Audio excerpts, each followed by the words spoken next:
Next up at UFC 297, we have the rematch that everybody has been calling for. The rematch of the century. I saw custom graphics on Ramon Taveras' Instagram page with like a UFC poster, a huge number 2. Like they really are.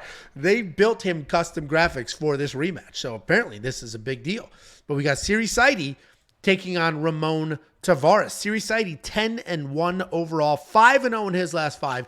He's officially making his UFC debut. The first fight happened on the Contender Series, taking on, yeah, right? That's a nice graphic. Like they're like doing something with this. That's the one I saw on his Instagram page. It's nice. I saw that and I was like, oh, what is? And then I had to look a little closer. Like, what the hell is this? Anyway, he's taking on Ramon Taveras. God damn. It's not. Gosh, I don't know if that's gonna. Oh my god, jeez. Oh god damn. Jeez, Ramon. Not a baby. Ramon. 9-2 overall. 4-1 in his last 5, and he's got that lone loss. Well, not lone loss. What am I talking about? But that one loss in his last 5. Angelo's little. No. The lone loss was for the last 5. Of course not. Because you're gay. That was 3 months ago to Ramon. Ramon Taveras lost to Serhiy Sidey 3 months ago. That's the lone loss in his last 5 fights. We got Serhiy Sidey.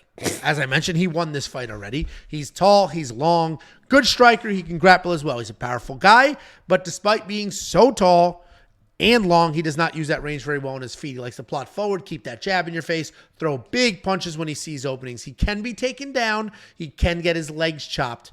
But even when he is taken down, he's got solid enough BJJ that he can pull something off the back. Taking on Ramon Taveras, powerful striker who keeps his hands low to protect himself from takedowns and then likes to counter-strike his way in. He's incredibly powerful, very fast hands. He stands southpaw and he launches a power left with incredible speed. He does a really good job mixing in shots to the body and then the head while pumping out a jab. Takedown defense is just okay. Decent get-up game if he is taken down. This is a rematch. Serhiy knocked out Ramon 3 months ago on Contender Series. People argue, like Jacob's about to, it was a little early, a little premature. He blasted that dude. He dropped him, and it is what it is. Like, ref stopped it. Dude was dropped. Dana was he unconscious? No. It was a little bit early, but Dana and Mick and Sean were all like, "What the fuck was that?" Yeah, I don't think that ref's. I don't think that ref's been back. It was definitely a little early, but with that being said, I mean, he did connect. He did drop him, and he did have some success striking. There was that controversy, and that's why we got the rematch. If Ramon had a leg kick heavy game plan, I'd be all over him. Serhiy Sidey gets his legs lit up. Like his legs can get touched. All the regional tape I watched, it's just right there. He's getting kicked, or people who aren't, it's just there, ready to go. But that's not how Ramon fights. He's a counter striker. He's going to come. He's going to wait. You're going to throw something. He's going to come blasting your way, throwing hands, no real kicks. He will work the body, will come to the head. Serhiy Sidey's going to be the pick. I think he got to the chin the first time. I think he'll get to the chin the second time. The minus 175 odds, minus 180 odds you're seeing places. I don't know. I can't trust that. Yes, he literally won this fight already. But Ramon Taveras is a good striker. He is a powerful striker. Running this back, who knows? Maybe he'll be a little more cautious. He already felt some of that power. I'm still going to go Serhiy. I mean, we literally just saw this fight 3 months ago. He got to the chin. You could argue it was an early stoppage, but it's not as if Serhiy was getting was getting tuned up and then landed. Like, Serhiy won this fight fair and square the first time. He's going to be the pick the second time. What do you think, Jakey boy? Yeah, is it Sidey? Do you even know? I'll just say Serhiy. I'm saying Sidey. I'll just say Serhiy. I guess, but I kept saying that. My phone kept going off. That's a good point. I'm scared. I don't know what's going to happen if that happens. But if Serhiy comes in and if Serhiy comes in at this fight the way he came in his last fight, I think he's going to struggle. Listen, people want to act like I know that he ended up winning that fight by finishing. He did get the knockdown. It did look like Ramon was pretty hurt, but I think he was going to be able to survive that situation. But he did get the knockdown. But if he was dominating that fight, like some people are acting like, oh, he smoked him, he got the knockout, it's a rematch, but it is what it is. Series should be like, I mean, minus 300. Minus 350, minus 400. If you dominated the fight and got a knockout, now you're rematching the guy 6 months later. I have to imagine you would be a monster favorite. Why isn't he a monster favorite? Well, Angelo, thank you for asking. I'll answer that question. Ramon, in my mind, when I watched that fight, was controlling that fight. He was controlling the pressure. He was landing some nice, tight shots, some good shots. And yes, Serhiy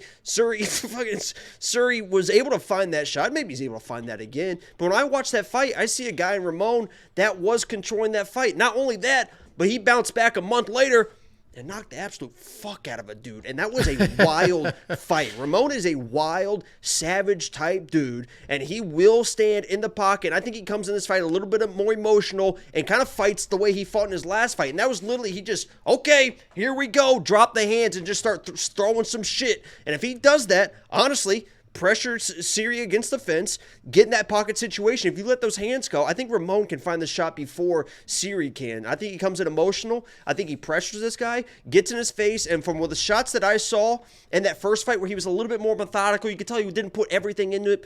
I think in this fight, if he puts a little bit more into it, I think he can find a knockout here. So I'm on the Ramon side just because he's such a wild dude. But in that wildness, obviously mistakes can happen as well. So I like him as a dog here because I think he wasn't getting steamrolled in that first fight, so. I know, but he got to the chin, and we know his chin can get touched. It did drop him. Was he unconscious? Well, no. It didn't. I mean, it dropped him. You should have seen those shots he was eating in his last fight when he was just in the phone booth, that guy. No, I get it. No, I get it. And you're right. That's why the odds are plus 150 and not plus. That's why the odds are plus. See, now you create an environment where the last thing I want to do is repeat that. So now Ramon at plus 150 makes a little bit of sense because, yes, Serhiy got to his chin, but, it was somewhat competitive. Ramon has proven he can continue to win. So I hear you, but I am going to be on the Sidey side. You are on the opposite side. Is this our first heads-up fight of the evening? Heads up, 7-up. Yep, I think so. Do you remember playing 7-up? I think we talked about that before. Yeah, you always just look at their shoes. I mean, yeah. And I guarantee everyone at the first time they did it thought they were a fucking genius too. Like, oh, I could see their shoes. I could see their shoes. Oh my god, I'm a fucking genius, bro. I broke the game. I broke the game. $8,900 in DraftKings. The first person that immediately gets called out, imagine their shock when they didn't know people were looking at shoes. They were like, wait a minute. They're like, oh my god, this guy's David Blaine. Sidey at $8,900. David Blaine at $8,900 in DraftKings. I mean, he would have scored that last time. So I just have to assume that pricing is fair. He's in Canada. It's a rematch. He already won this fight. Obviously, things could go very, very differently. They're both sort of young in their careers, but there's some lineups where that $8,900 makes sense for sure. What was Jimmy Flick? Was he 72 or 79? I think he was 79. 79. Yeah, he wasn't. If he was 72, I was like, I think I like Ramon a little bit better than Flick. But even that, I think I might, for the value, I think I might like Ramon. I know he's already lost and stuff, but Ramon should definitely be in, I don't know about a safe cash game like the one that we play, but certainly in a large tournament, for sure. He's oh my God, somebody just said that if Ramon is at Team Alpha Male now, I think Team Alpha Male is going fucking undefeated in 2024. I think Jan's going to beat Wei Lee. Obviously, Song Yudong's going to smoke Piotr Jan. And we're going to start off with Ramon smoking Serhiy, Team Alpha Male, undefeated 2024. You heard it here first. Trademark. Well, there you go. If you want to check out Jacob's bets, and if he has any future bets on Team Alpha Male, you can see all those now. We include not only this week's worth of bets, but any future bets we already have on the board. And I promise you, long before we flip the website to the next event, I already have my bets up for the next card because I'm always a week ahead. Jacob's got some bets up for UFC 299, a few other cards. I'm forgetting which ones. WeWantPicks.com. Click Become a Member at the top. It is only $10 a month for every single thing we do. Yes, of course, the bets. Of course, the safety parlay. But also tools like the line movement tracker, like the detailed data, metrics, and analytics, like the DraftKings Optimizer. WeWantPicks.com. Click Become a Member at the top. I just realized what his Instagram is. Catch D's hands. Yeah. and he was knocked out. So he caught. He wasn't. Before you go, let me give you $50. Anybody who goes to wewantpicks.com/bets and signs up with any one of our affiliate partners gets $50 as a thank you. Use the link, sign up, make a deposit. We send you $50 as a thank you.